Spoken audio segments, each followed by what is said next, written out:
They're not talking about the best of them. They're just talking about the rest of them. Not the worst parts, but the best parts. This is the best of the rest. Hello, and people are dead. This is Best of the Rest, the show where we take a second look at a superhero movie that was poorly received upon release, but only talk about what the movie does well. It is sometimes a challenge, but always a good time. And this week, we are talking X-Men Origins Wolverine. My name is Chris Logan, and I am joined, as always, by the mutant with the ability to recall any comic book storyline, Andrew Williams. Are you ready for this one, Andrew? I am. It's been a while since I've sat down with this one. It's probably been close to a decade, but here we are. I can confidently say it's been over a decade. I did see this movie in theaters, I think opening weekend, and I haven't watched it again since then until this week. In theaters. You saw it multiple times? In theaters. Okay. And that, not to out myself here, was after also seeing that leaked work print as well. I saw this movie a lot. We'll talk about that a little bit later. But yes, I saw this movie a variety of times with a variety of people. And I genuinely think the last time I saw it, I actually fell asleep because I was finally by that point like, I think I'm done with this movie. I think I've you conquered it. Wolverine and I have reached an understanding, and we can move forward in our lives now. All right. Well, we're bringing it all up again with this episode about X-Men Origins Wolverine. I can't help but say it in that voice. The whole prequel going back to the beginning, how it all started, that phase that Hollywood was obsessed with. This is like the title that I think of when I think of that era. They did like the Robin Hood origin story, and they did Texas Chainsaw, the beginning. I mean, on and on. There was a period of time where tacking on origins or the beginning to your movie was very in vogue. It just became I remember there was Leprechaun Origins. There was Exorcist the beginning. There was Dracula Untold, I remember, was another one they were going to call Dracula Origins and ended up calling it Dracula Untold instead, even though it's effectively the same thing. But yeah, that idea of prequels to established things really took off there for a while. And I think it's still around to, they did Solo not too long ago. They did Solo. They've got that G.I. Joe Origin Snake Eyes movie coming. Yeah. Don't know why you can't just call it Snake Eyes, but I always think and we are going to be positive and say nice things about this movie, I promise. But just the concept of that Origins movie, I always think of it as answering questions that no one was actually asking. Right. Especially in the case of Wolverine, where X2 dedicates a decent amount of time to how he became Wolverine. Yeah, but Andrew, this movie, we find out where his jacket comes from. And I have been wondering that since the first time Hugh Jackman appeared on my television screen. So let's go back. Let's set the stage a little bit. This movie comes out May 1st, 2009. $150 million budget. So sizable budget. I mean, that's not as big as X-Men The Last Stand, because that was the most expensive movie ever made at the time, but bigger, I believe, than X1 or X2. So the studio was super behind this. This comes out just a few years after The Last Stand, which we've talked about. It had a not great reception from fans despite making money. So the studio is kind of pivoting a little bit, and they have two Origins movies planned. There's this one that we got, and it was supposed to be followed by X-Men Origins Magneto, which never came to be after the reception of this movie. That sort of gets merged into what becomes X-Men First Class, I think. That's that idea kind of evolved into a full team reboot. Yeah. This movie does make some money, though. $373 million at the box office. So it's not a bomb by any means. Not a huge hit either, but enough people saw it that it was still financially viable. However, the critical reception was not too great. It holds a 37% on Rotten Tomatoes. Andrew, how would you describe the audience reception to this? What kind of things did you hear about this movie when it came out? As you were going to the theater back and forth to watch it multiple times. Yeah. What did you hear other people as you passed by in the hallway? I think a lot of people felt that it was really paint by numbers in a lot of ways. There wasn't really any unique style to it. There wasn't really anything the story really delved into that really wasn't kind of stuff that X-Men 2 already established. Then there's a lot of other mutants that make appearances in it. There's a lot of There's other a lot of appearances, other and I mutants, yeah. think the portrayal of some of them, I think the characterization of some of them, I think there was definitely some mixed responses to that. Yeah, I mean, we knew from the X-Men movies that Wolverine got an adamantium skeleton, and we knew that he lost his memory at some point. And this movie kind of just tells you how both of those things came to be. And along the way, they show you a lot of other mutants. I think probably the biggest thing I heard as far as backlash was the special effects in this movie. That is another one. The CGI that gets brought up. That gets brought up a lot. His claws in particular, the metal claws specifically.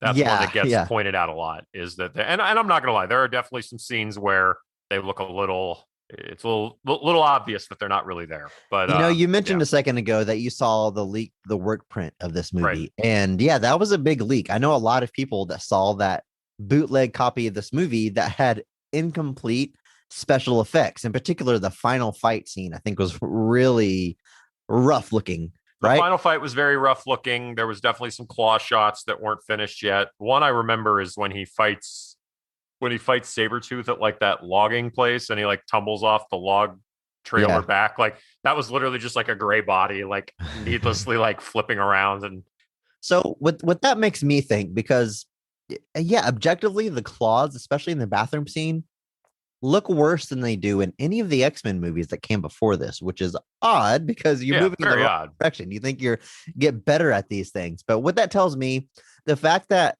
the work print leaked really so close to release is that they were really crunching the visual effects artist. I'm a big fan of the YouTube channel Corridor Crew, who they're a VFX house that breaks down VFX in movies. And they say all the time, like, no effects house, no artist is going out to make bad special effects. It always comes down the time and crunch. So that I've got to imagine is what happened here. They just really put too much pressure. The way the industry treats VFX houses in general is pretty awful, considering how important these things are to movies, especially superhero movies and the kind of movies we talk about on this show. I mean, imagine, Endgame. You can't make that without a huge amount of visual effects artists. Absolutely not. But they get there's a lot of them out there, and they all got to compete and bid for jobs. So they work for really next to nothing when you consider how important they are to the movie. I mean, they're as important as any actor in that movie, more important in some cases. Yeah. So pretty awful. So shout out to the VFX house that worked on X-Men Origins Wolverine. I feel you. I feel for you anyway. It was definitely something where I feel like there was a lot of work on it. I think something like 17 different companies worked on this movie, like something like 1,000 effect shots. It's just, it feels like a time crunch that we were just under pressure, not in a David Bowie Queen kind of way, but it's unfortunate, but I still think there's some stuff to like here. Absolutely. Pretty interesting creative force behind this. The movie is written by David Benioff, who has writing credits for The 20th Hour, Troy, The Kite Runner, but most known for these days as a co-creator of Game of Thrones. Andrew, you a Game of Thrones fan? No. Okay, me neither. So we can't talk about it, but I know it's very. I know that obviously he's gotten a little bit of controversy over how that show ended. Yeah, I mean, I've definitely heard the backlash for that last season, but I hope if you're a fan of that show, you appreciate the people that brought it to life in the first place. I mean, would you rather have nothing? Well, let's just, let's focus on the positive. He also wrote the Flowers for Charlie episode of It's Always Sunny in Philadelphia, which I'm sure somebody enjoys. But he also recently was a writer on Gemini Man, that Ang Lee film where Will Smith fights himself. So good for him. Another co-writer is Skip Woods, who was a writer on Swordfish, also starring Hugh Jackman, as well as Hitman, the video game adaptation. Goes on to be a co-writer for A Good Day to Die Hard. And how many times have we talked about screenwriters that in some way worked on a Die Hard movie? I feel like it's 6 Degrees of Kevin Bacon. You can do that with screenwriters and get around to somebody that worked on a Die Hard movie. I actually think Skip Woods was Bruce Willis's dialogue writer for Live Free or Die Hard as well, because Kevin Smith tells a story about working on Live Free or Die Hard and talks about talking to Skip Woods about the stuff they're doing. And so apparently that's just something he does. Skip Woods just apparently writes dialogue for Bruce Willis sometimes. It's words in Bruce Willis's mouth. I think that's ultimately why he ends up writing Die Hard 5, is because he does that. Skip Woods also from Houston, Texas. So I have that in my notes. Shout out to Skip Woods, man. Movie is directed by Gavin Hood. Now, Gavin, I'm not familiar with a lot of his movies. He made his directorial debut in 1999 with a movie called A Reasonable Man, but most famously before this, actually won the Academy Award for Best Foreign Language Film for his movie Satsi. Are you familiar with that one, Andrew? You seen it? I saw it once upon a time. Couldn't tell you much about it. I know it did make a bunch of waves. Obviously, it won Academy Award, so that's why it ended up kind of on my radar, especially then when he was announced for this. I definitely sought it out. I gotta imagine. Was that intentional, Andrew? Yeah. I gotta imagine that it's a big reason he got this movie. Yeah.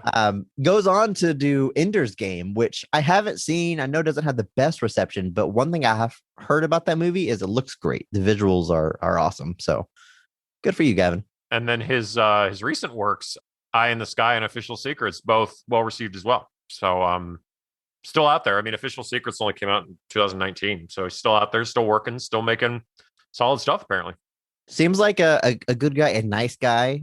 I actually watched this movie twice this weekend. This week, I should say. I watched it earlier in the week with my daughter as we continue our X-Men franchise watch. And then I watched it again last night with director commentary. So I got to hear this guy talk for 2 hours about behind the scenes of this movie, and he couldn't sound nicer. So good job, Gavin. Yeah. Well, let's jump into it. Let's talk about this movie. X-Men Origins Wolverine takes place before the original X-Men trilogy, telling the story of Logan and his half-brother, Victor Creed. After fighting side by side as mercenaries, Logan tries to leave that life behind for a simpler one, but his past catches up to him when Victor and William Stryker force the Wolverine back into action. And now Logan must stop Stryker's evil plans. That is as concise as I could sum this movie up. There's a lot of, I don't know if you call them twists and turns, and there's a lot jammed into this movie. And they keep it under 2 hours, which is pretty impressive. Yeah, I mean, this movie's 107 minutes. Now, let's talk about the cast first. And as always, we want to start at the top, at the high point. We want to highlight who's doing the best job in this movie, who comes in and elevates their role and raises the quality of the entire film with their performance.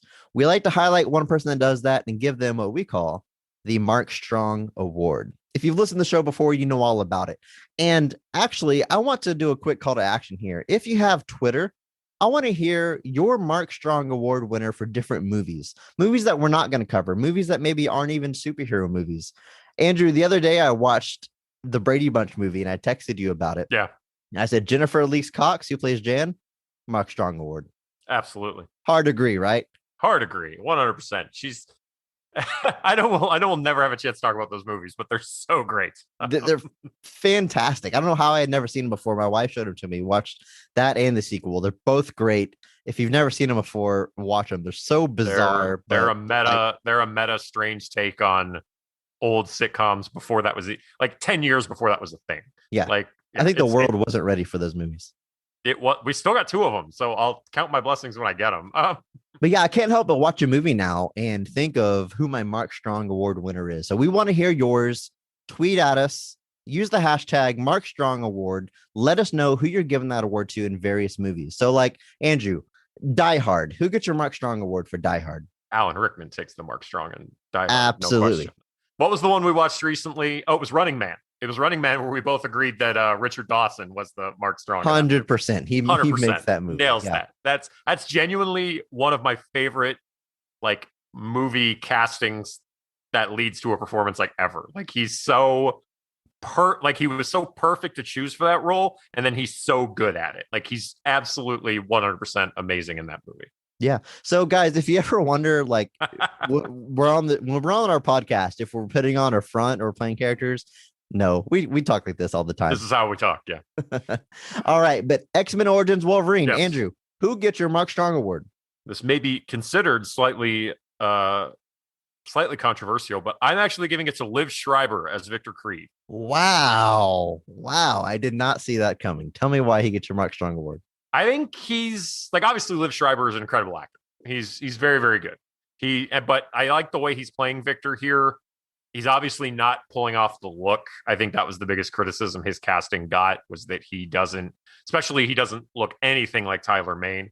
But what's interesting about that, I don't want to derail too much, but you brought up his look. I think it looks good, but yeah, he doesn't look like Sabretooth, like comic Sabretooth. What's funny is those X-Men movies, they're notorious for really changing the look of characters, but somehow Sabretooth is like the one they like nailed it. Yeah. So you would think that you would swap them. You would expect the X-Men movies to make Sabretooth look grounded and just like a bad guy like he does here. And for maybe this movie to play into the comic book a little bit. But I thought that was interesting. Yeah, but I like what he's doing here. I think obviously he plays off Jackman really well. They'd worked together before with James Mangold, no less, on Kate and Leopold. A very different kind of movie. But but yeah, I like it. I like what he does here. I like at the end when we kind of get their slight reconciliation as they both kind of team up to take on Weapon 11. But yeah, it's working for me. I like it. Wow. I mean, yeah, I agree. It's a great performance. I was debating two actors from a Mark Strong Award. Wasn't Liev Schreiber, though. So this was a curveball I did not see coming, Andrew. But yeah, it plays Victor Creed. So Liev Schreiber, before this movie, is in movies like The Hurricane with Denzel Washington. He's in the first 3 Scream movies. And I had no idea until I was researching this movie. He directed Everything is Illuminated, which is a movie I love. Yeah. Little indie picture starring Elijah Wood. That is just wonderful. He goes on to play Kingpin and Spider-Man Into the Spider-Verse, which I think is super cool. And apparently put on 40 pounds of muscle for this role. That is absurd. Yeah, he did the work. And so, yeah, like I said, I know his look is not conventional.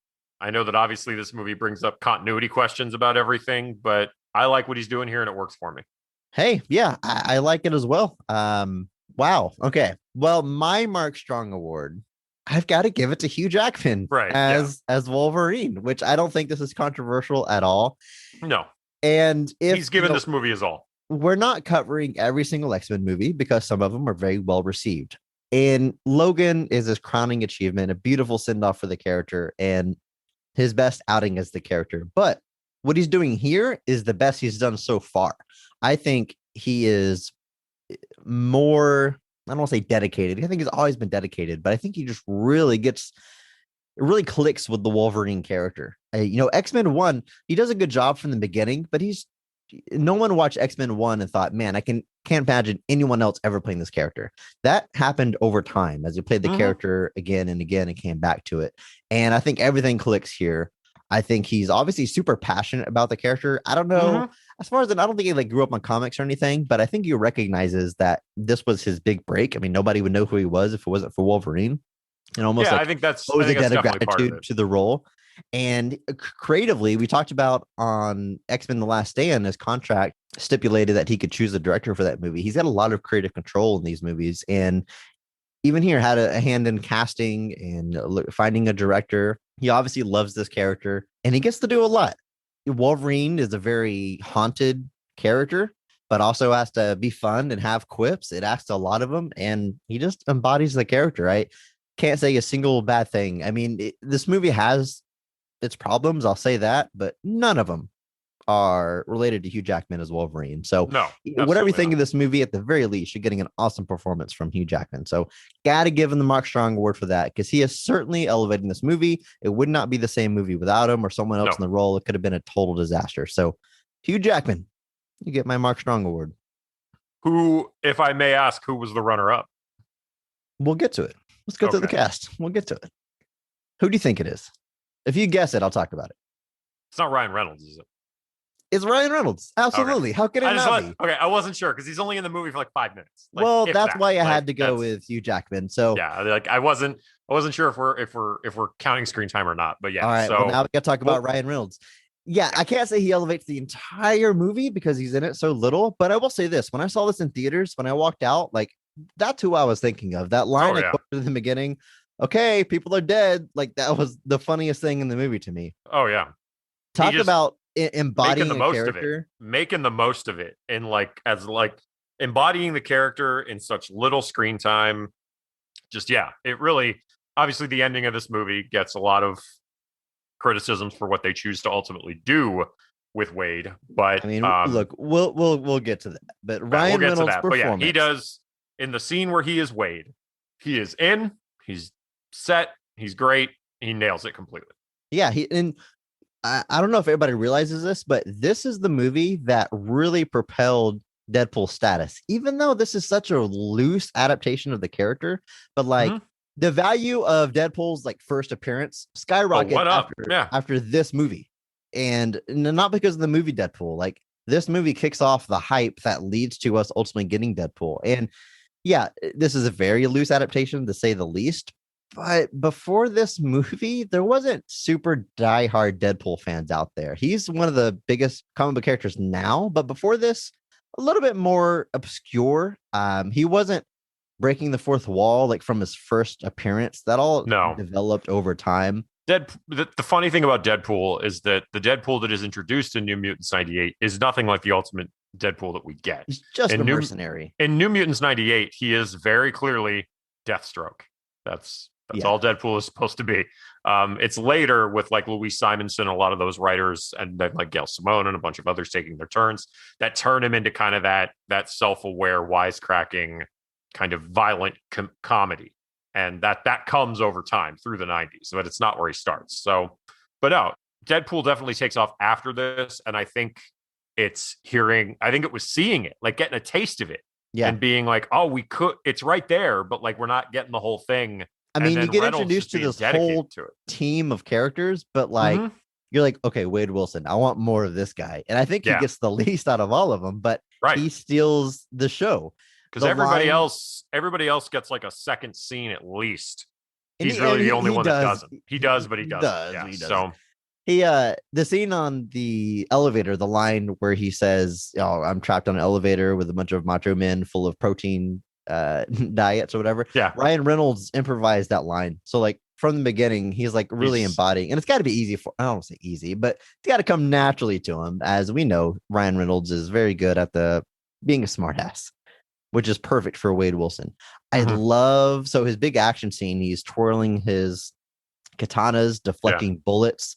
I mean, they don't really define what his mutant ability is in this movie. Apparently it involves quick reflexes. He slices a bullet in half. Ryan Reynolds did all that training. That's all him. That's not a stunt performer doing the swords, which is pretty cool. Yeah. I love after he kills everybody in there, and then William Stryker walks in.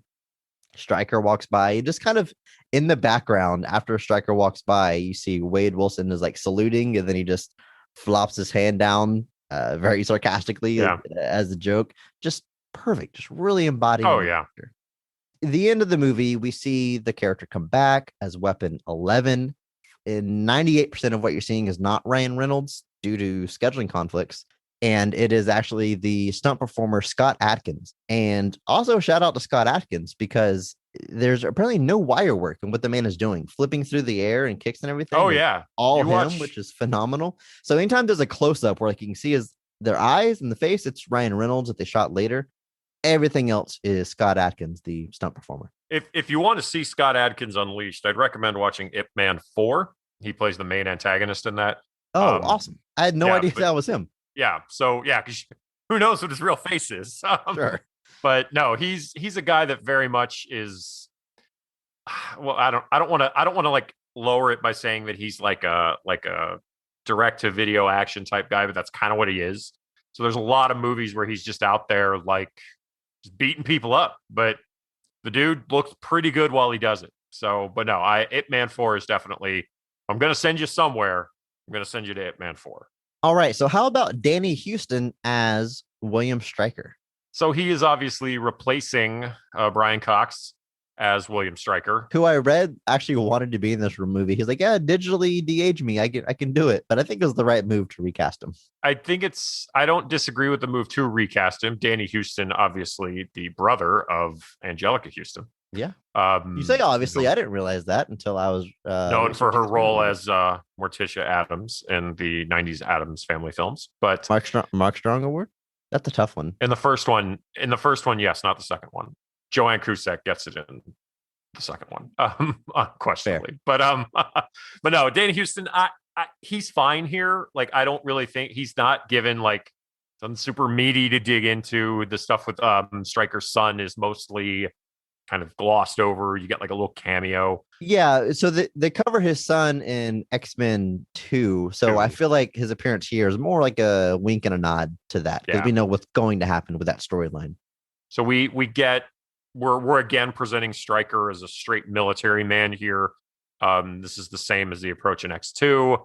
In the comics, he's played as more of a religious fanatic with a military history. So we kind of ignore the religious side of it in these movies and just focus solely on the military part of it, which again, you're streamlining it for film. That makes sense. But yeah, I mean, like I said, I don't think he's bringing anything down. I think he's perfectly fine in his role. Like I said, really like what he's doing here. I think I might be a little bit harder on him than you are, because I mean, there's a lot of characters in this movie. Victor Creed is one of them. William Stryker, Agent Zero, that are just bad guys with no redeeming qualities. Right. And it can be hard to find different shades of the character to play. But I think William Stryker does a good job because he's very manipulative. I mean, he is lying to characters' faces, and we as an audience know it.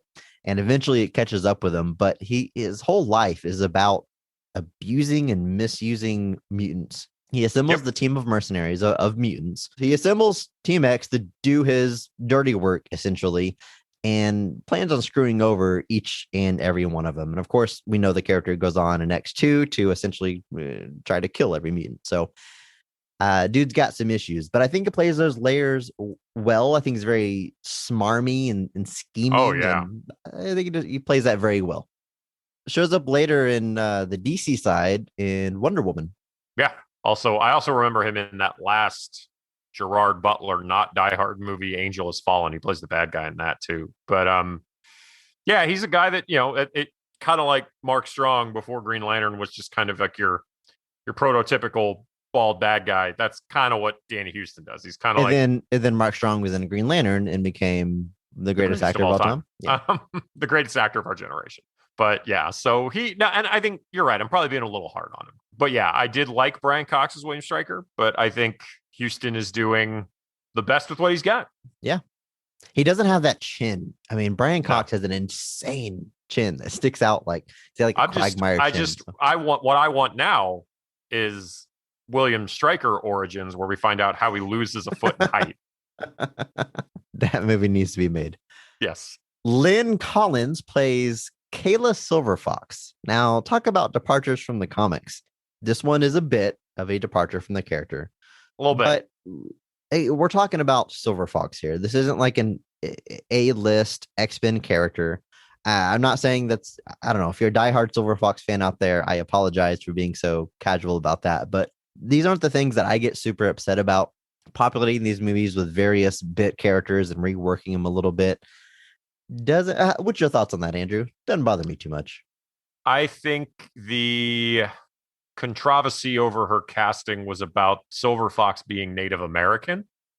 Well, and okay, I wasn't going to get into that. But... Lynn Collins being very white. Sure. I think if that's your criticism, I think fair. It's valid. That's fair. I don't think valid. You can. I don't think that's something that's wrong to be frustrated about. But hey, valid. We are. I see you, but hashtag positivity podcast. Yes, positivity.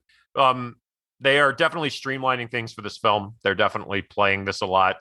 They're removing a lot of the twists and turns of the character to really kind of just present Silverfox. Like I said, they don't even really. Her name is Kayla Silverfox, so she's not even like called just Silverfox in this movie. Powers are totally different. Powers are different.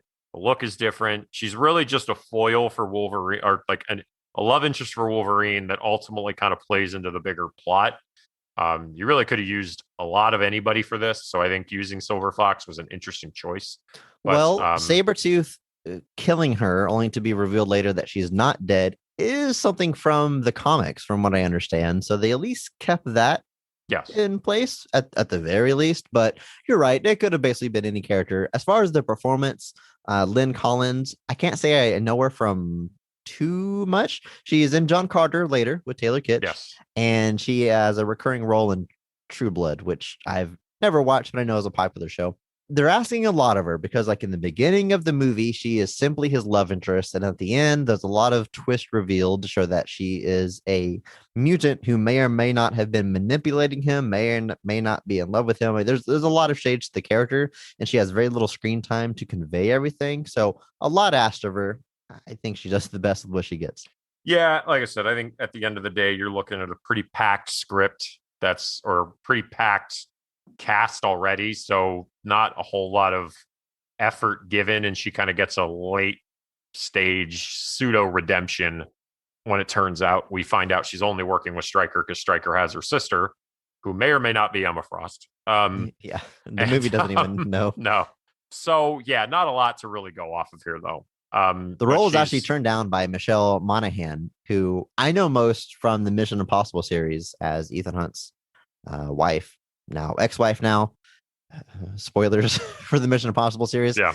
But she turned it down for scheduling conflicts, which, if she was cast, still doesn't solve the biggest issue with the character. No. But now, let's talk about the character of John Wraith, who's a teleporter, and he's just played by a guy named William. I don't know why this guy doesn't have a last name. You like that one, Andrew? He's played by Will I Am of the Black Eyed Peas, and this is his first acting role. Talking about how nice Gavin Hood is, the director, on the commentary, he was like, you know what? I think he calls him Will I Am. Was very nervous and really stilted at first. I had to work with him a lot, and he coaches him along. So I'll say this about Will I Am. That song "Pump It," that's a banger. I can mess with that. What do you think, Andrew? I got a feeling that's a good song. They get his look really close. Oh yeah, the cowboy hat and everything. The cowboy hat, the glasses, all of it. Like, we're talking like departures for everybody else. As Kestrel is his name in the comics. Dial that in. He's got the hat, wears it all the time, even when he finds him later. You know what I super appreciate? This is I guess as at this point, the second time we've seen a teleporter in this series. They did Nightcrawler in X2. They go on to do, I don't remember the guy's name in First Class. He's like a devil-looking guy that teleports. Oh, Azazel. They do Nightcrawler again. So Azazel, yeah. Azazel, who is Nightcrawler's father. So okay, so they do something different with the effect. Right. Nightcrawler. I was going to comment on that. Nightcrawler leaves behind puffs of smoke, but whenever he teleports, he goes through the layer. You can see a skeleton for a second. Like you see a skeleton for a second. I actually thought that, I actually didn't notice that. Maybe I had and didn't remember, but watching this back, I watching him and I'm like, wait, is that? Yeah, it's pretty subtle, actually. Yeah. I was like, are those his bones? I'm like, during his death scene, Victor Creed essentially grabs onto his spine, I guess is what he's doing. So he can't teleport away. And as he's trying to teleport, he's almost blipping for a second. And that's a really good shot of his glitching. Yeah. Yeah, it's very cool. Pretty cool. Very cool look. Yeah. Weapon 11 gets that ability through plot devices and Deadpool. Through the Deadpool. Yes. And what he calls it, man. Whenever he teleports, you can see the adamantium on a skeleton, which is also a very cool little touch. Yes. So yeah, it's just a cool little visual thing. But again, it's a little thing, but it makes it different, like you said, from the stuff we've seen. And I liked it. That was definitely something that stood out to me that I thought was pretty cool. Kevin Durand with a D, not Kevin Durant. Kevin Durand plays. Kevin Durant is somebody else entirely. Yeah, he's not in this movie. Kevin Durand plays Fred Dukes, also known as Blob. Now, this is a great cast. I mean, I talked about I had two people in mind for the Mark Strong Award. You want someone else? There's some high points here. I think Kevin Durand is awesome. The way this man speaks, I don't know if that's Kevin Durand or if it's the character he's bringing. And props to him because I can't tell. I loved every time this guy was on screen, every time he was talking. We first see him, he looks like a mostly normal guy. His mutant ability is pretty in line with the comic. He's immovable is basically it. He puts his fist inside of the cannon of a tank, and when it goes off, the tank explodes and he doesn't move. Pretty cool stuff. The movie, it straight up says that he gains all this weight because he's depressed and develops an eating disorder. I think that's a departure. I think Blob is just a big guy in the comics. That's part of his mutant ability. But Do you mind that change to the character? And would you think about seeing him again later as Blob? I think that intro scene is kind of cool, just getting to see his powers and kind of seeing it. The eating disorder and then Wraith trying to get him back into shape. So he's got like trying to like get him boxing and all of that. Like Would you have preferred him just be Blob all along, just always be a big guy? I think it's one of those answering questions that nobody was actually asking. I didn't need to know Blob why he was so big. Oh, he was depressed and developed an eating disorder. Okay. Well, thanks. Send me further into my existential crisis. But no, I did read the David Harbour of future Stranger Things and Hellboy fame auditioned for this, but was oddly turned down for being too fat, apparently. So that is an incredible quote. Yeah, he did an interview about it. He said, I didn't get Blob because I was too fat to play the role. He says during the audition, he lifted up his shirt and like patted his belly. He's like, I got your Blob right here. And then Gavin Hood came back to him later. He was like, David, we're a little worried about you. I don't know if you're healthy. And then they turned him down for the role. He will get his turn in Black Widow later as Red Guardian. So he's found his way back to the Marvel universe, though. Very fun. But yeah, that fat suit they put on him apparently took 7 hours, which you just think of a fat suit as, I don't know, you get into a suit, zip it up, and then a little bit, but 7 hours.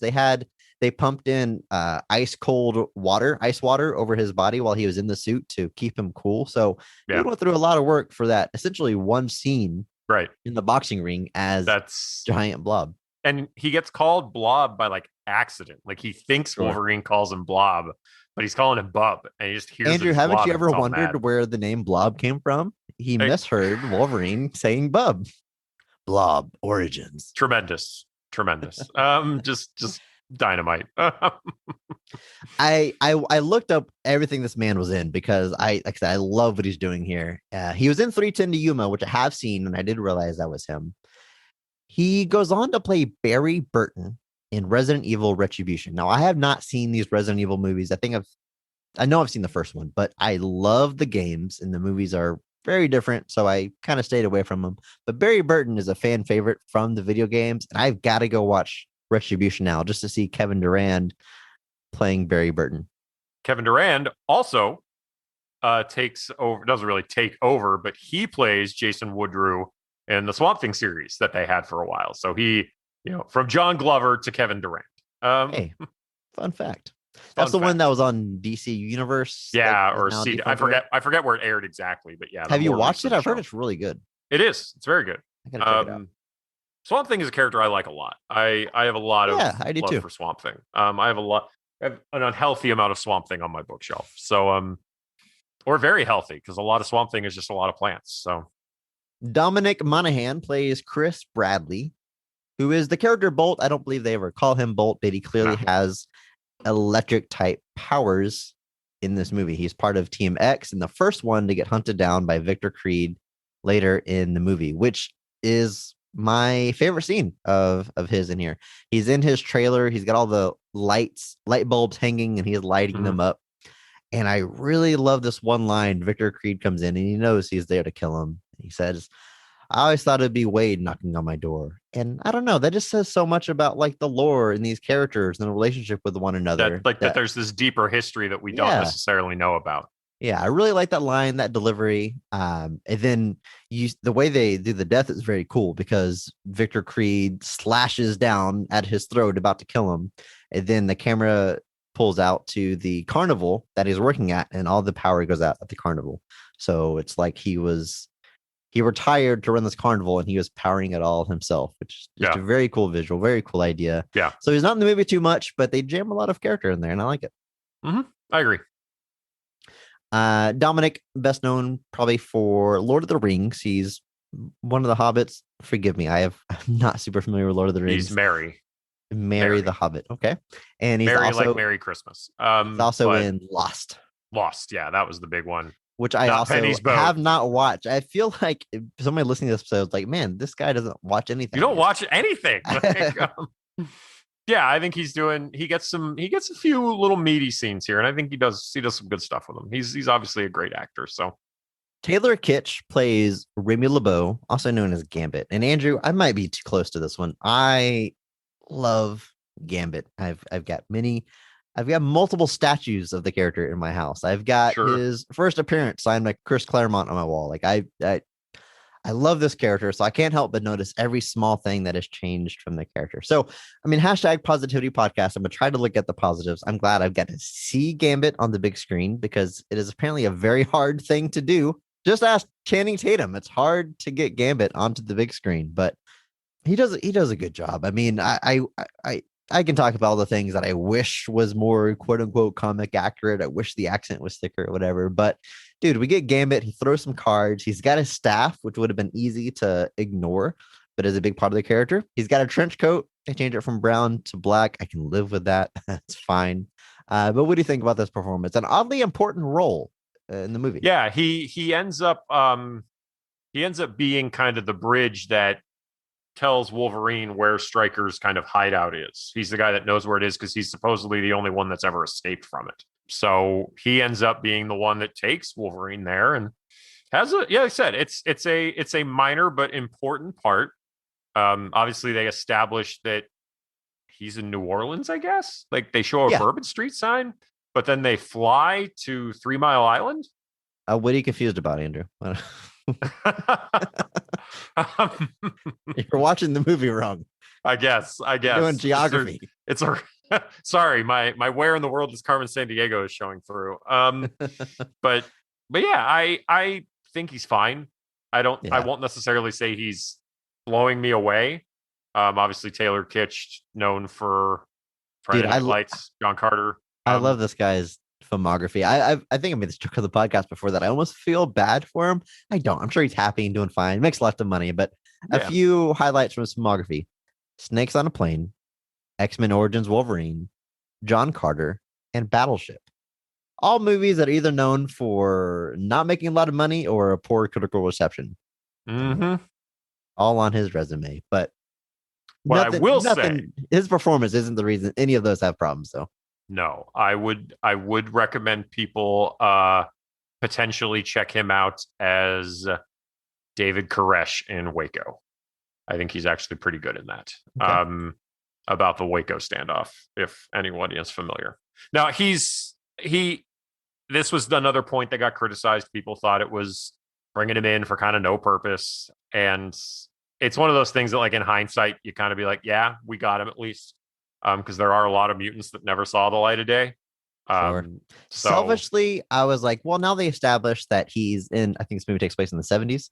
And so in future X-Men movies, he probably won't show up. I just wanted more Gambit. But so it's kind of unfortunate. This definitely did spark interest. And like I said, Channing Tatum for many, many years was attached to a Gambit film that had, I mean, my God, like it felt like everybody in the world was attached to direct that movie for a brief period of time. Like I remember Doug Liman was going to do it for a while. There was rumors that he was going to debut in another movie, like one of the X-Men movies, and then spin off. And then that never really came to pass either, especially once they took the X-Men movies back in time. Even Gore Verbinski was attached at one point. Like really, like it was really like a who's who at one point, just people that were going in. And then ultimately the Disney sale just kind of shelved Gambit. And maybe one day Gambit will rise again. One day. But yeah.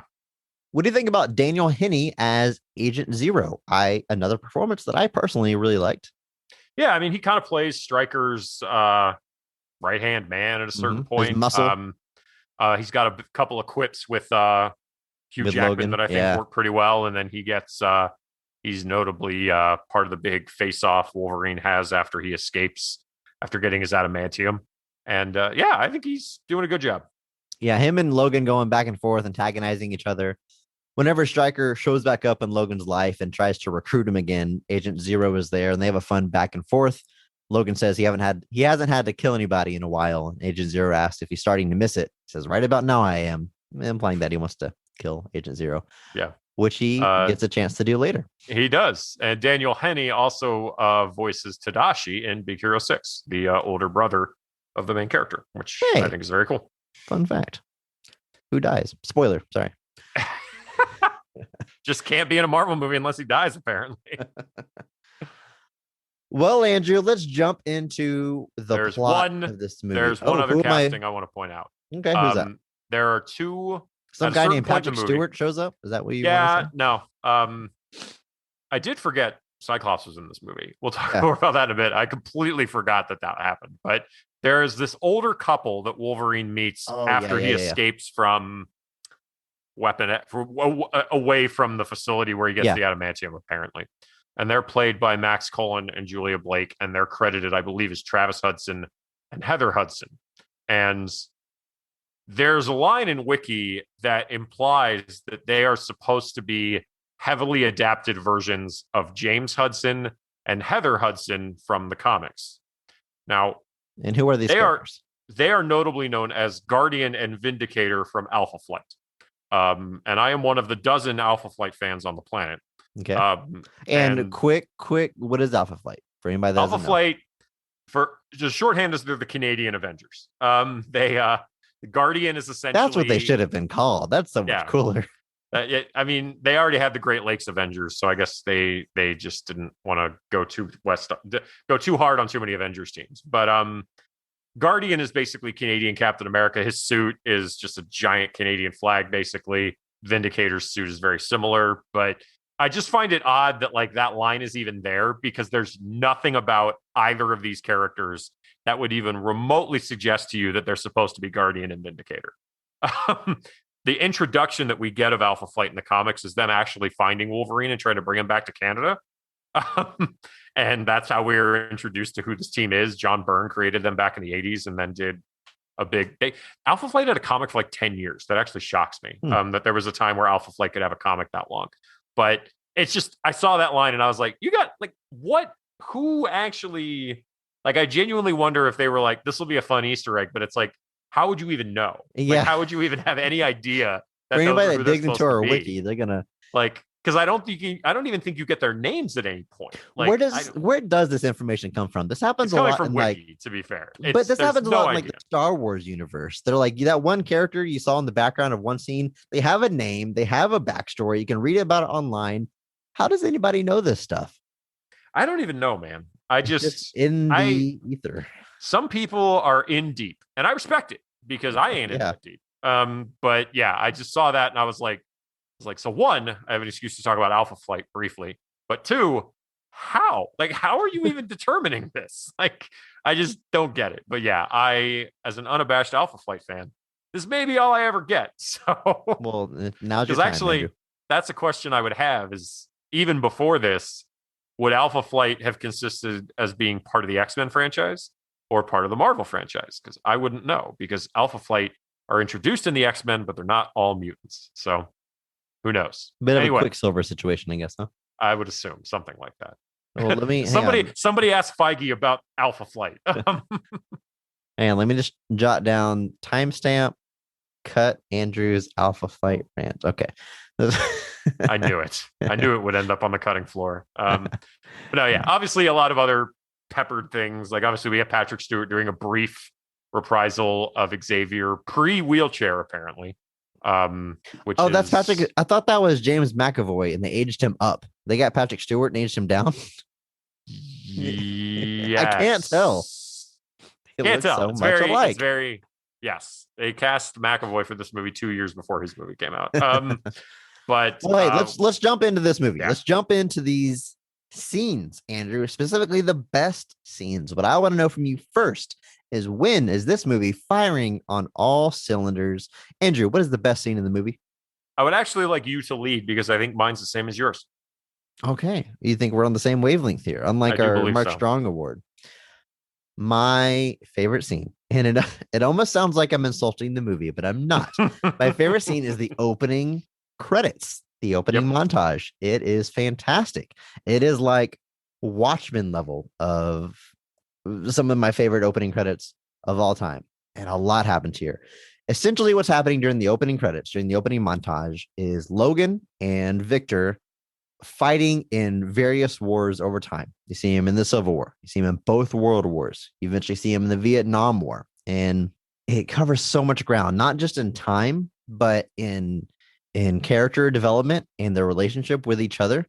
Because you got to think, they're essentially immortal. They're not being drafted. They don't have normal IDs and socials, these guys are choosing to fight in all of these wars. And that tells you so much about the characters and what they view their purpose is in the world, as being warriors, as being animals, as having this aggression and not knowing what to do it and looking for a fight. And so, for a time, both these characters are on the same wavelength and they're both okay slaughtering people in war. By the end of this montage, and I would say my favorite scene is going to last all the way until Wolverine leaves Team X, which is really what caps off this whole section. Because in Vietnam, you see Victor start to go a little bit too far with killing innocent people, and Logan stops him. And that's where you kind of start to see their paths diverge. And then later, as part of Team X, as William Stryker recruits them into the team, at the end of that mission in Africa, Logan realized this is too much. This is beyond what we should be doing. But Victor is still all about it. He's a blunt tool and doesn't mind being a weapon. But Logan, as his conscience, isn't allowing it anymore. So yeah, just to see, you're gonna do a Wolverine origins movie. The thing about the character is the Wolverine that most of us know and love is a haunted character. He has a past that he can't remember, but he's still always trying to atone for bad things that he knows he did before. And his torment is, do I really want to remember these things? Because I probably wouldn't like the person that I was. Now, you can't exactly make a Hugh Jackman Wolverine where he is the villain. That would be the quote unquote right way to do a Wolverine origin story. Before his mind gets wiped and stuff, he's really a bad guy, but you can't do a whole movie like that. So fitting that all into this opening montage and making it as exciting and cool to watch as it is just a huge achievement. I agree. No, and I agree. It's my favorite scene in the film too, because for the longest time in the comics, even, you didn't know what Wolverine's history was. You had no idea. You got snippets of it. You got snippets of Weapon X. You got all these little hints of who he was, but you never really got the definitive history until, of course, Marvel did. They notably did a very hyped up, very big series called Origin that was meant to tell Wolverine's origin, as it were. Basically, who is he? When did he get his powers? Where does he come from? What is the deal? It was a big deal to go back and actually tell that story. And I remember the reception was mixed. There was definitely a feeling when that was published, similarly, of I feel like we're answering questions that didn't need to be asked. Kind of like the reception to The Killing Joke, which gives an origin to Joker, another character who famously doesn't have an origin. Yes, or has very mixed origins. Sure. All of Origin is essentially glossed over in these first 10 minutes. They streamline a lot of that. In the comic, they don't establish that Victor is his half-brother. They introduce somebody as his half-brother that could have been Victor, but it wasn't. And then Origin 2 reveals that Victor is indeed somebody else. And his beef with Wolverine is because Wolverine kills his brother. This movie kind of jumps over that period of what Origin was focusing on and just ages him up to essentially when he meets Stryker. That sequence, though, of showing them in the wars, all of that, I think, is very cool. It's done very well. It's kind of like, it reminds me a bit of the opening montage in Watchmen, which I like a lot, where we're using the montage in the credits to kind of catch you up to speed. Yeah.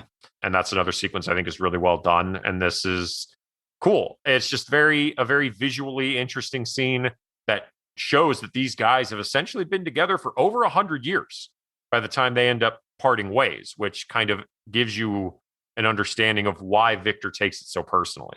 It's a really good way to establish that length of time as well, in a unique way. And so, yeah, I agree. I think it's the best scene in the movie. Yeah. Now, before that scene, we alluded to a little bit. We get young Logan, who is James at this time, I think, and Victor.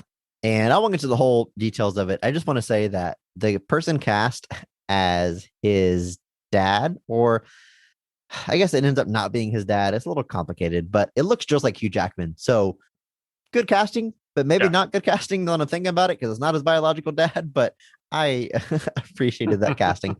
I will say, I don't think I knew before I saw this movie that Wolverine had bone claws. which I should have known because in Marvel's Capcom 2, there's a variant of Wolverine that has bone claws instead of adamantium.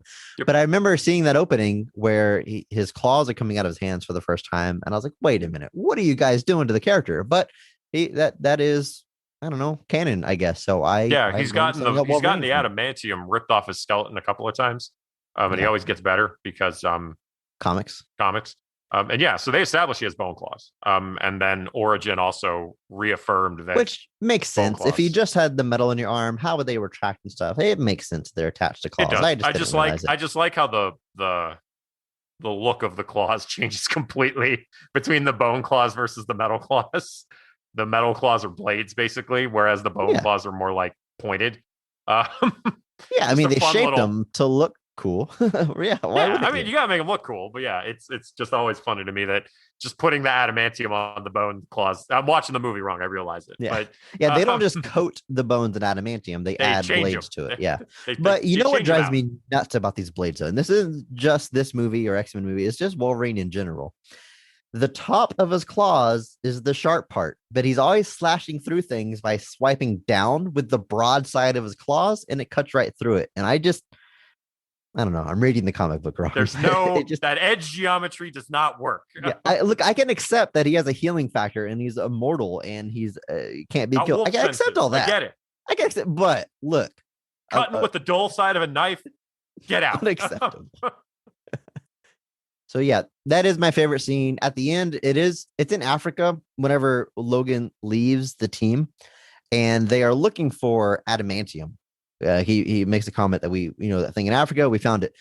Now, I know vibranium is from Africa because obviously it has ties to Wakanda and Black Panther. And it's so funny that the Marvel Universe has two like super metals, unbreakable metals. Canonically, is adamantium found in Africa? No. Or are they just kind of merging the story of these two metals together? I think they're merging them together. In the comics, I'm pretty sure adamantium is man-made. I think it's just melted down Coca-Cola cans. Yeah, it's not. I actually was looking at a thing for adamantium, and it legit had a line where adamantium is not an element. Its properties do not qualify it for any known space on the periodic table of elements. And I was like, thank you for the science lesson of this fake metal. But no, in the comics, adamantium is very much they create adamantium, but the formula I think is classified or it's gotten lost, or very similar to Captain America's formula. The serum, lost it. But it's they're kind of going with the vibranium a bit here, just like it's in Africa and it looks like it's part of like a meteorite. I don't know if we're actually implying that maybe it's from space. We're just really kind of playing fast and loose with this, just kind of trying to introduce, because it turns out this whole mission with Team X that we see in the intro is to get this adamantium. That's the only reason they're there for it. They're there to find that and also find out where more of it is. So now whenever he leaves the team, it's very dramatic and a thunderstorm rolls in and it starts raining, and that's because a young Storm was originally in that scene, and you can see it's in a deleted scene, like it's out there. I think you even see in the trailer too. I think in the trailer, and apparently it was cut because they thought it'd be too big of a leap in logic that Storm saw Logan when she was a child and didn't recognize him in X-Men 1. And of all the things that change in these movies and get rewritten, it's amazing that that's the one thing like, wait a minute, nobody would buy this. Especially given Sabretooth. Given that we established in this movie that Sabretooth and Wolverine are half brothers, but yet in the first X-Men movie, Sabretooth never mentions it. Anyway, hashtag positivity podcast. We're going to truck along. Positivity. I watched that deleted scene though, and it's pretty cool. And I like seeing I would have totally accepted a young Storm in there. I mean, because we get young Cyclops in this movie too. I guess young Cyclops never technically sees Wolverine. Yeah. I'd actually completely forgotten that young Cyclops was in this movie. I'd like that had like been completely blocked out of my brain somehow. Yeah, like so what's remaining of Team X, which is basically just Victor and Stryker, are hunting him down because they want his DNA. I guess they know that there's a mutant out there with this optic blast. They want the DNA to put into the Deadpool to make Weapon 11, who gets optic blast in this movie. And when Weapon 11 uses the optic blast, that's when he gets the black triangles around his eyes, like Deadpool's mask. Get it? Get it. Yeah, it was an interesting choice to bring in Cyclops. So good casting though. That dude looks like I don't know, young James Marsden, young Cyclops. And what I like about the character, actually, whenever they are escaping, Wolverine is helping all the young mutants escape from 3 Mile Island. And at first, what may or may not be Emma Frost is leading him out through the tunnels. And then Cyclops takes over. He's like, no, let's go this way. Trust me. And he starts leading the team. And it's cool for 2 reasons. One, because Cyclops is a leader and is showing some leadership skills as a young Cyclops. And 2, it's kind of implied that Professor Xavier is telling him where to go telepathically. Yeah. Which I appreciate both of those little touches. Yeah. And you kind of get Cyclops and Emma Stone. You kind of get Cyclops and Emma Frost together, which have a history in the comics, but they kind of retcon her not being Emma Frost. So that doesn't because really matter. She is Emma Frost. I think actually Singer came out later and was like, it's not Emma Frost. And I was like, all right, it's just named Emma and has Emma's powers. Got it. So yeah, so a lot of cameos, a lot of little hints. None of this really ends up getting folded back into any of the future X-Men movies. This movie kind of ends up, none of the characters I think really come back. No, but one thing I did appreciate, there's obviously Deadpool being the exception. Sure. One thing I did appreciate though is technically there's a Wolverine trilogy out there, right? There's this movie, there's the Wolverine, and then there's Logan. Yeah. But obviously those all have different ties to the overall X-Men franchise and don't necessarily tie in with one another for the most part. But there is some like spiritual successor type things that I noticed. And whether or not these are intentional, who knows? But whenever Silver Fox is being killed, or at least Logan thinks she's being murdered, he takes off running through the woods. And I can't help but think of the scene in Logan where he's running through the woods to try to save his family. In that movie, it's his daughter, his I don't know, quote unquote daughter. I'm doing air quotes, guys. His daughter, X-23. and I saw it. I can confirm he was doing air quotes. In this movie, he's chasing after his love interest and his girlfriend. And also just the act of saving young mutants is very, very Wolverine, for very much part of his character, almost like a reluctant leader and people that young mutants look up to. And that's the reluctant leader is a recurring thing for Jackman and kind of the whole series. Like it really comes back a lot. But again, in Logan, he's helping a group of young mutants escape persecution. Again, pretty cool. Look, Andrew, I got a hot take for you. I don't know if it's a hot take or not, but Hugh Jackman as Wolverine, his best hair, this movie. X-Men so light and feathery. So good. What I love about it is it looks like Wolverine's hair, and it looks like a real hairstyle that someone might actually wear. Those X-Men movies, he's got like the wings on both sides that kind of mimic his mask, like he does in the comics, but it looks a little goofy, especially from behind. It's one of those things that in when you're reading it on the page or you see it like in a cartoon, you don't even think about it. But when they try to do it in real life, you're just like, this is a moment where I think you needed to deviate just a bit. But it looks good here. Like I said, it looks Wolverine. It's a good mix. He's dreamy. I love his facial hair. He's got not the thickest mutton chops he's had, but he's got the sideburns and the chops. I love that him and Victor shave exactly the same, just to further show that they are brothers. They both shave. They have like the reverse goatee. They just shave their chin and upper lip. They shave where a goatee would be and grow everything else. Yes. And that's how you know they're related. Exactly. That's the only way. That's how you know you're related to somebody when your facial hair is the same. Yeah. It's the surefire way to know. Yeah. Hugh Jackman gets some great lines. He gets to finally say, I'm the best there is at what I do, but what I do best isn't very nice. He doesn't say it like that. That's how comic book Wolverine sounds in my head, but he gets to use that line. What I love about his delivery of that line, though, that line to Wolverine is like good grief to Charlie Brown. It's one, is synonymous with the character, but 2, it can be anything. Wolverine can use that line to be intimidating, like to a bad guy, but the way Hugh Jackman delivers it here is almost like reluctant. He's like, I know I'm really good at killing people, but damn it, I don't want to do that life anymore. And there's like some sadness in that line in his delivery. It's very cool. No, I agree. I think it's obviously Jackman, like we've established, is hugely dedicated to this role. He knows how much it's owed to him, and part of his continued presence in the role, I think, was that feeling of wanting to reach that kind of culmination of like bringing the character and everything to kind of that potential that people wanted. which he admits he didn't really get here in this movie. And I think he gets closer with the Wolverine, which I draws really heavily like the from Wolverine. which draws heavily from the Claremont Miller Wolverine series. And then some would say the culmination obviously being Logan, which comes in the tail end of the Fox X-verse era of just kind of giving him one last hurrah, really. You see it here, though. Like I said, does everything in this movie work? No, but you can see that this is something that's very important to Jackman. I feel we'll talk about them more in the future, but it's like watching, say, like Superman 3 or 4. Like, does everything in those movies work on every level? No, but you can see watching them how intensely dedicated to Superman Christopher Reeve is. Yeah. You can see how important it is to him. So I get a similar vibe here where you can just tell that Jackman is elevating this the best that he can. I also like the bit where he's living his quiet life with Silver Fox, and he's going to pick her up, and he's at the schoolhouse, and he sees like a father with a child, and he's kind of just contemplating. There's probably a lot going on in his head, like, can I really be a dad? Do I want to be a dad? Can I have a normal life? And it's this longing that, this is a haunted character, and that's a thread that lasts all the way through Logan, which takes place probably like 50 years in the future, 60 years in the future from what we're looking at now. So remember when that one for a long time he is thinking about these things, and I appreciate that through line between the movies. Well, and the one of the famous, his last line alive, essentially, when he's with X-23 is basically like, that's what that feels like. Yeah, and that's like a dual purpose line, because he's talking about having a family and dying.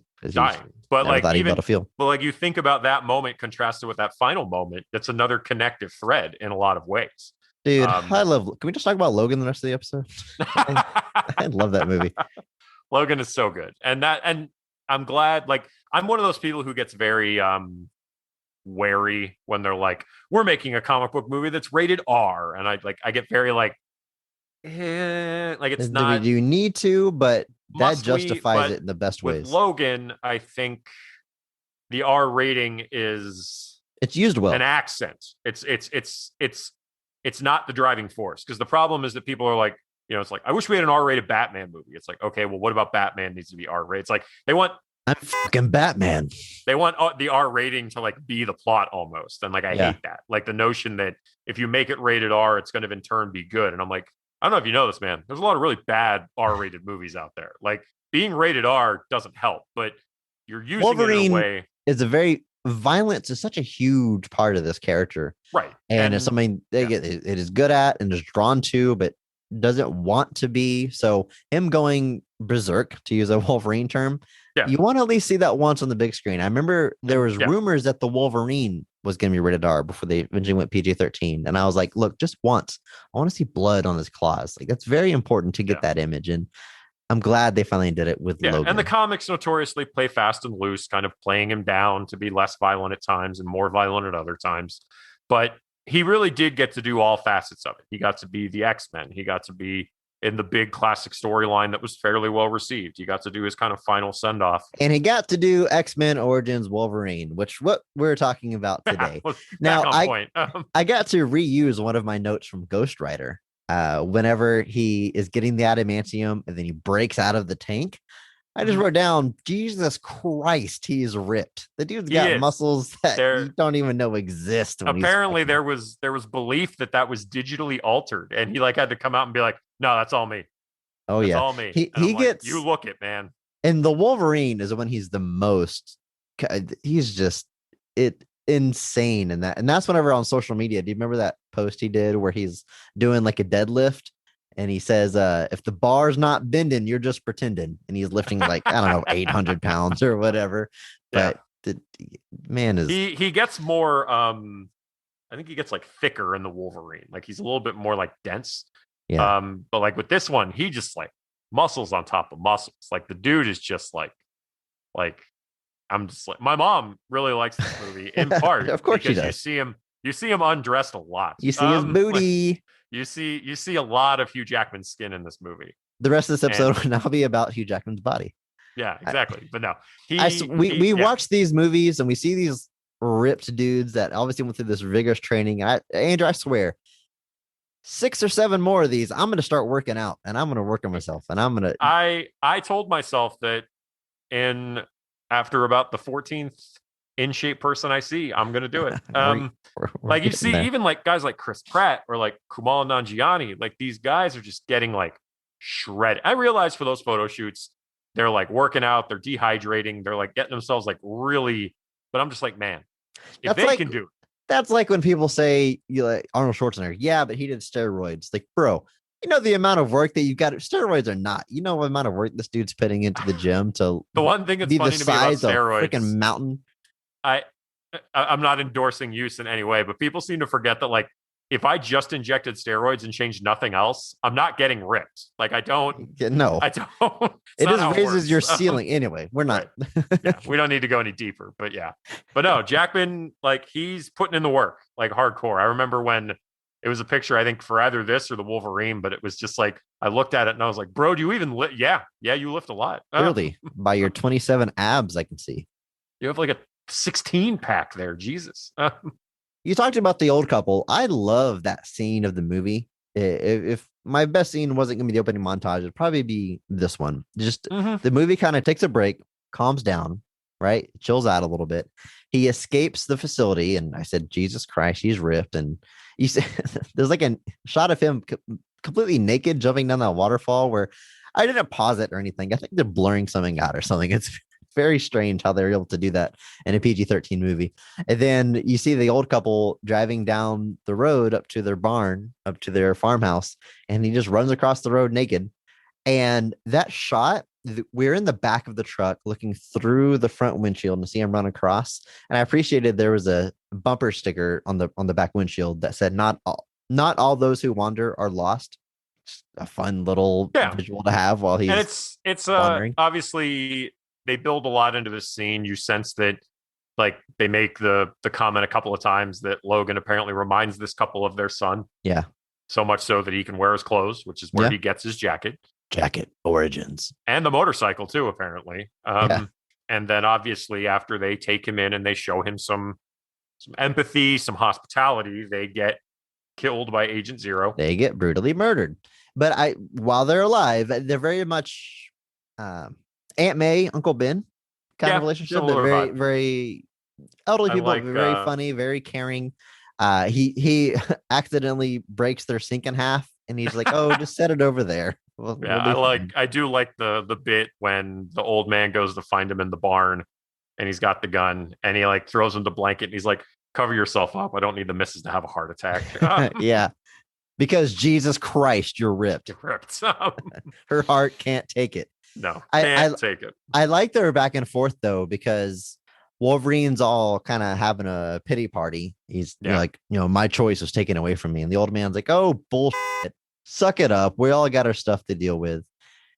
But yeah, and then the old woman comes out and it's brutal, man. She gets shot like through the belly and the orange juice she's holding explodes. And it's rough. Pretty intense for PG-13. It's pretty intense. And then, he obviously we now get a big scene that ultimately culminates in the death of Agent Zero. But it's a good scene. I actually like it a lot. And I vehemently disagree in any regard that that's supposed to be Guardian. But yes, great scene regardless. So the people that are in charge of the Weapon X program are now hunting him down. They even make the comment like, you just made the man indestructible. Now we have to go and kill him. So they're literally doing everything they can. They know he's in the barn and they blow it up, and he rides out on the motorcycle with the big barn exploding behind him. It looks awesome. It's a practical effect. They actually blew up a barn. Very cool. There's a nice motorcycle chase through the woods. I really love the shot of him on the motorcycle, and he's got to do he's got to stop quickly, and he puts his claws in the ground and slides it sideways. Just a cool use of his claws. I mean, he is using the dull side of the claws, so I don't appreciate that. But pretty cool action set piece that ends with him taking down that helicopter with Agent Zero inside. Originally in the script, he's supposed to just walk up to the downed helicopter and stab Agent Zero and kill him with his claws. But on the day of the shoot, Gavin Hood had the idea. He noticed like the oil, the gas spilling out. He's like, wait, what if we did this? And what if he ignited the gasoline with his claws and walked away? Cool guy walking away from the explosion shot. And he just probably added $20 million to the budget for that shot, but yeah, it was pretty cool. I like that he was thinking is like, we see this guy stab all the time. Let's think of different ways he can take someone out and use his claws. And that's a cool, creative way of thinking. I appreciated that. I like that this is something, there's a Japanese superhero show I like called Kamen Rider, which is a kind of a recurring Power Rangers-esque show, suited heroes, rubber suit villains type thing. But the origin of all the original Kamen Riders almost was exclusively supervillains turning them into powerful cyborgs, and then right before they brainwashed them into being their mindless servants, they'd escape. And after like the 4th series where that happened, I was kind of like, why aren't you brainwashing them first?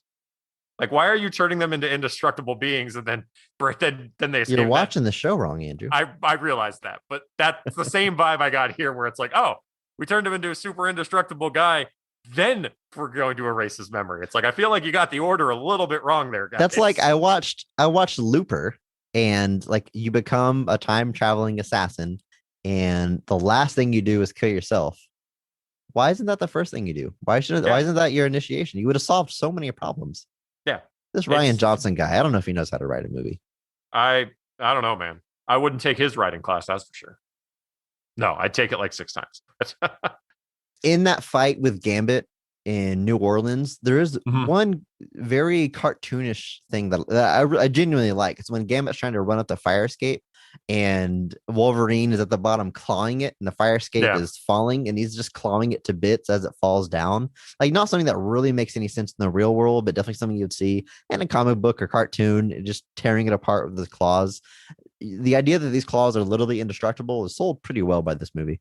Oh, definitely. They play with it a lot. Like, and that scene in the bathroom where we do have the CGI, but like, he's like accidentally, like, he cuts the sink by accident. Like, he's not trying to do that. Yeah, it's like a hot knife through butter.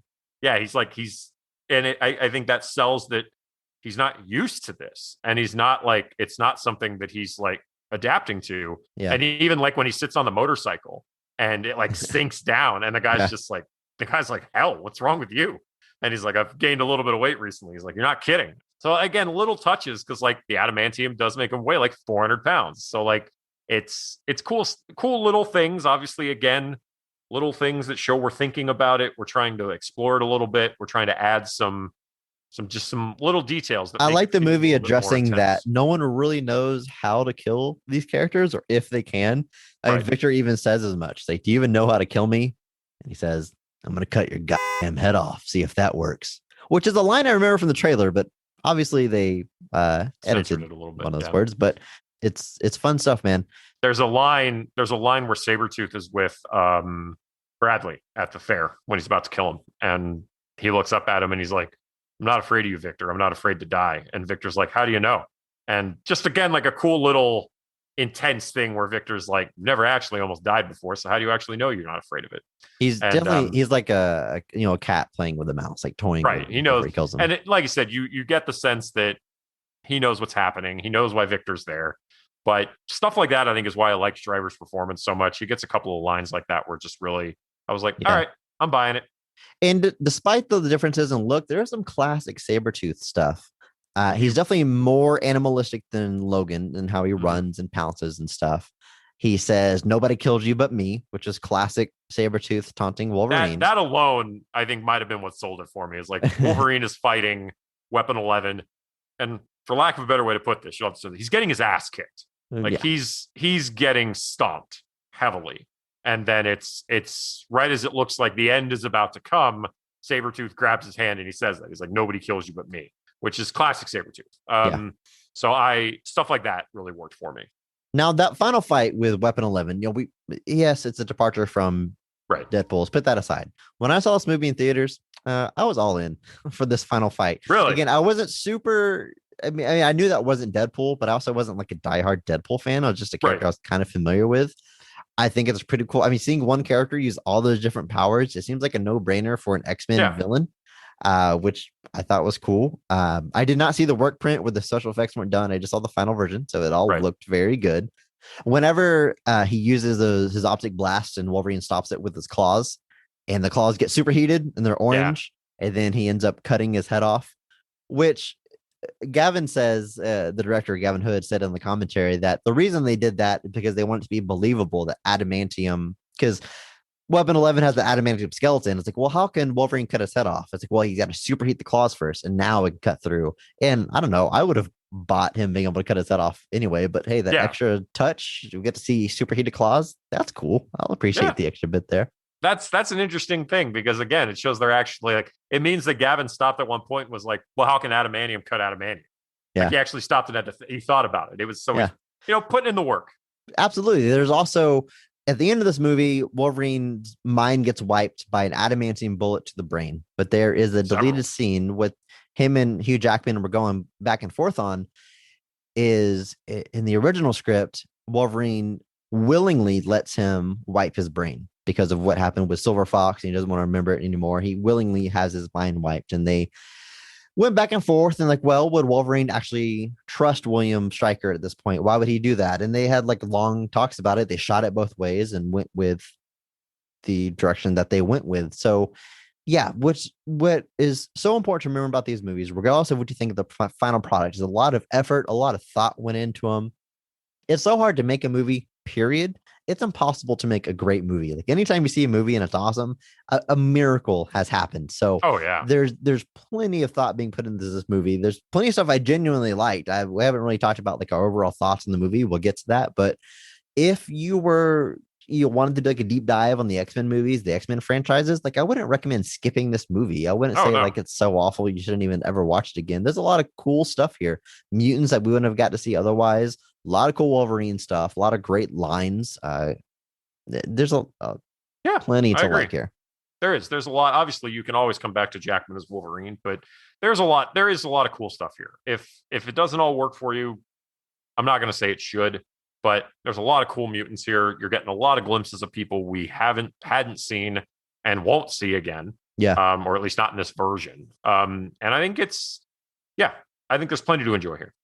Hey, do you remember when you saw this like a million times in theaters. Do you remember what post-credit scene you saw? Did you see both of them? Because there's two different ones. I know I saw the Japanese bar one, and that's the one that was in the digital version that I watched. Oh, really? I in theaters, I saw him at the bar, which the scene is he's in Japan. The bartender asks if he's drinking to forget. He says, I'm drinking to remember, hinting at the Japanese story of Wolverine there. Wolverine. But when I watched this at home digitally, I got the Deadpool ending where Ryan Reynolds grabs his head and he says, shh. I watched this on Movies Anywhere. Was that post credits or was that post credits? There's credit start, and then you see William Stryker walking and getting picked up by the military. And then at the very end, I saw the Ryan Reynolds thing in the special features. I watched it on Google Play and got drinking in the bar. That's fun. Interesting. This is a Clue situation. But no, I remember that because I must have seen the other one. I feel like I had to have seen both. I saw it enough freaking times. Yeah. But yeah, I remember there were both scenes. Obviously the Deadpool one kind of offering an out to do a more and then thankfully they just Deadpool. reboot the character. They get Reynolds to return, and then obviously there's even some punching bag jokes in both Deadpool movies about this movie. So much so that I think in one of them, Deadpool comes and literally kills Weapon 11. Yeah. Reynolds and Jackman have both kind of said they weren't super happy with how this came out. But I think there is a lot to like here. I think there is a lot of cool visuals. Obviously, you get a lot of cool lines. And I think kind of like X3, I think it kind of gets a little bit of a bad rap. Yeah, I think so. I mean, I like X3 more. To be clear, I really like that movie, but it was definitely better than I remember. Like I just saw it the one time in theaters, and I kind of wrote it off and didn't think about it much again. But I was surprised to find a lot to like here. A lot of great performances. Freaking Kevin Durant as Blob. I really like that guy. I like the joke when he gains the weight, so the tattoo he gets at the beginning is like much larger, and Jackman makes some kind of quip.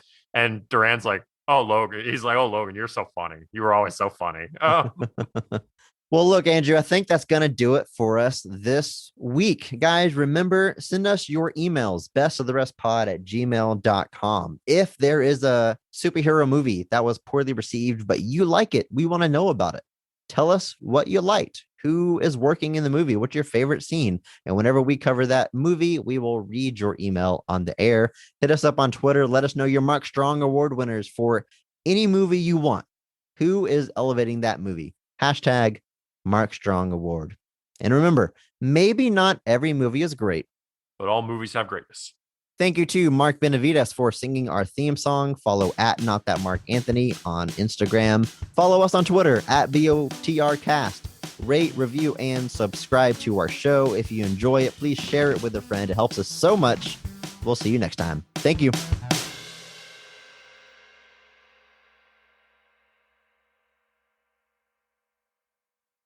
Which is a movie I love. Yeah. A little indie picture starring the Hobbit. What the hell is that guy's name?